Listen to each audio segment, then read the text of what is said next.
அதாவது வணக்கம் மாணவர்களே. உலகத்திலேயே மிகப்பெரிய படிப்பு எது? இரவில் ஒரு திருக்குறள் கிடையாது. இரவில் ஒரு தத்துவம்னா நிலையானது, உண்மையானது, அதை புரிந்து கொள்ள வேண்டும். மிகப்பெரிய படிப்பு எது? உலகியல் வாழ்க்கையிலே நாம் வாழ்வதற்கு செல்வம் வேண்டும். அந்த செல்வத்தை சம்பாதிப்பதற்கு மிகப்பெரிய படிப்பு வேண்டும். அப்பொழுது மிகப்பெரிய படிப்பு எது?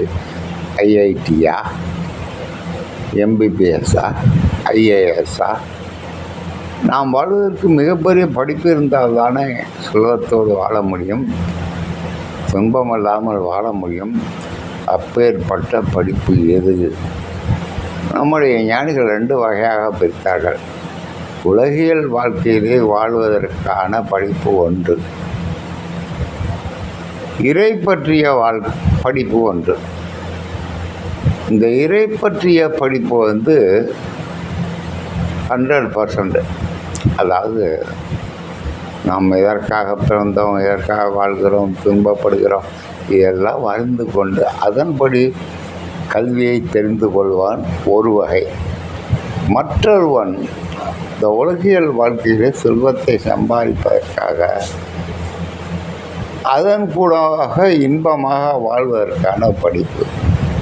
இதில் 2 எது சிறந்தது என்றால், உலகியல் வாழ்க்கையிலே படிப்பதற்கான படிப்பு அல்ல,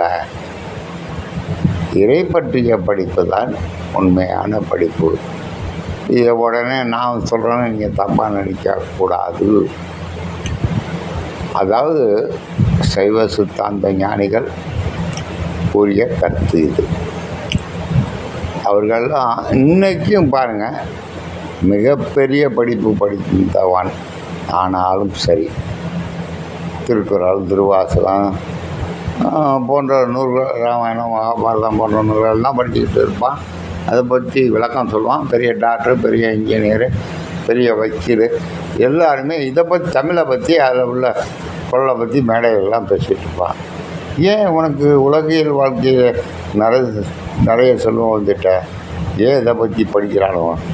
அவனுக்கே புரிஞ்சிச்சு, இது உண்மையான படிப்பு அல்ல, இது செல்வத்தை சேர்ப்பதற்கான படிப்பு மட்டும்தான் உண்மையான படிப்பு. இறை பற்றிய சிந்தனை அறிவையும் தெரிந்து கொள்வது தான் அப்படின்னு பெரிய டாக்டர், வக்கீல், இன்ஜினியர் எல்லாருக்கும் புரிஞ்சு போச்சு. நாம் தான் சரியாக புரிந்து கொள்வது இல்லை. உலக மாணவர்களே, 2 விதமான படிப்பு.